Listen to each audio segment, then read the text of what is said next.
દેવગઢ બારિયાના છેવાડાના વિસ્તારમાં ડુંગરની તળેટીમાં વસતા આશરે 110 જેટલા ઝૂંપડાઓમાં રહેતા 300 જેટલા બાળકો માટે આજે એક યાદગાર દિવસ બની રહ્યો. આ બાળકો માટે જીવનનો અર્થ માત્ર રમવું કે ભણવું નથી, પરંતુ રોજ દૂરથી પાણી લાવવું, બળતણ માટે લાકડા વીણવા, જીવનની મૂળભૂત જરૂરિયાતો સાથે સંઘર્ષ કરવો હોય છે. જ્યાં ઘણા પરિવારો માટે પાણીનો એક કારબો સૌથી મોટી સંપત્તિ હોય, જ્યાં સ્નાન જેવું સામાન્ય સુખ પણ દિવસો સુધી નસીબ ન બનતું હોય, ત્યાં બાળપણ ઘણીવાર જવાબદારીઓમાં ખોવાઈ જતું હોય છે.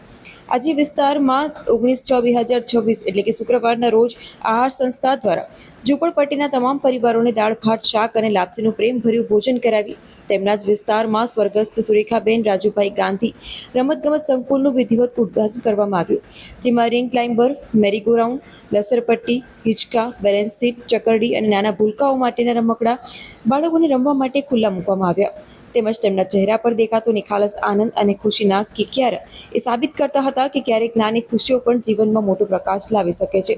આજે કદાચ માત્ર રમતગમતનું સંકુલ નથી બન્યું, પણ 300 બાળકોના જીવનમાં બાળપણ ફરીથી જીવવાનો એક અવસર ઊભો થયો છે. આ સુંદર અને માનવતાભર્યા કાર્ય માટે સ્વર્ગસ્થ સુરેખાબેન રાજુભાઈ ગાંધીના પરિવારજનોનો હૃદયપૂર્વક આભાર. ભગવાન શ્રી કૃષ્ણ સૌને સેવા, સંવેદના અને સુખથી સદાય સમૃદ્ધ રાખે તેવી પ્રાર્થના છે.